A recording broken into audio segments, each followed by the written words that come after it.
কুমিল্লার শালবন বিহার ১২০০ বছর আগে বৌদ্ধদের বিদ্যা ও ধর্মচর্চার জন্য নির্মিত হয়। একসময় এর আশপাশে ছিল শাল গজারির ঘন বন, এ কারণে এমন নামকরণ।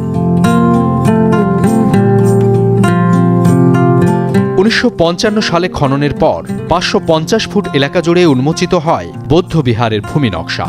খননের পোড়ামাটির নিদর্শন বলে দেয়, দেববংশের চতুর্থ রাজা শ্রী ভবদেব খ্রিস্টীয় ৮ম শতকে বিহারটি নির্মাণ করেন। শুরুতে এটির নাম ছিল ভবদেব মহাবিহার।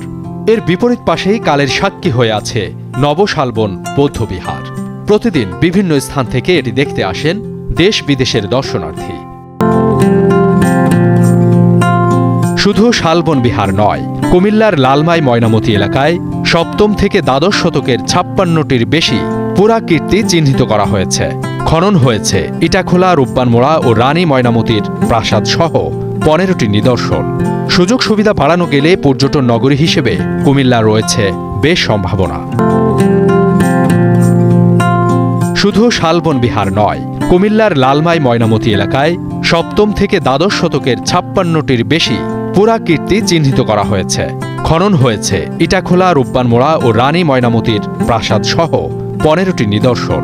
সুযোগ সুবিধা বাড়ানো গেলে পর্যটন নগরী হিসেবে কুমিল্লা রয়েছে বেশ সম্ভাবনা। শুধু শালবন বিহার নয়, কুমিল্লার লালমাই ময়নামতি এলাকায় ৭ম থেকে দ্বাদশ শতকের ৫৬টির বেশি পুরাকীর্তি চিহ্নিত করা হয়েছে। খনন হয়েছে ইটাখোলা, রূপবানমোড়া ও রানী ময়নামতির প্রাসাদ সহ ১৫টি নিদর্শন। সুযোগ সুবিধা বাড়ানো গেলে পর্যটন নগরী হিসেবে কুমিল্লা রয়েছে বেশ সম্ভাবনা। এখানে যদি আপনার রেস্টুরেন্ট, হোটেল, বিভিন্ন আরো দু একটা পার্ক হতো তাহলে হয়তোবা পর্যটক আরো বেশি ভিড় করতো। বসে খাওয়ার মতো কোনো একটা রেস্টুরেন্ট নাই। আসা যাওয়ার ব্যবস্থাটা যদি আরো সুন্দর হইতো, আমার মনে হয় বাংলাদেশের সব মানুষ কুমিল্লার যে ঐতিহ্য একটা শালবন বিহারটা দেখার জন্য আসতো। সম্প্রতি প্রত্নতাত্ত্বিক স্থানগুলোতে স্বাভাবিকের চেয়ে কয়েক গুণ বেড়েছে পর্যটক সংখ্যা। দেশের বিভিন্ন জেলা থেকে শিক্ষা সফর কিংবা পিকনিকে আসেন স্কুল কলেজের শিক্ষার্থীরা।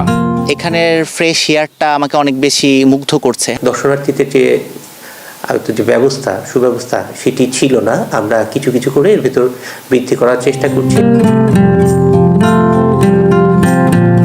রাজধানীর কাছের জেলা হওয়ায় জীবনের ক্লান্তি ভুলতে একদিনের ছুটিতে বেড়াতে আসেন অনেক কর্মজীবী নারী পুরুষ। ঐতিহাসিক নিদর্শন সহ প্রাকৃতিক সৌন্দর্য দেখে মুগ্ধ হন তারা।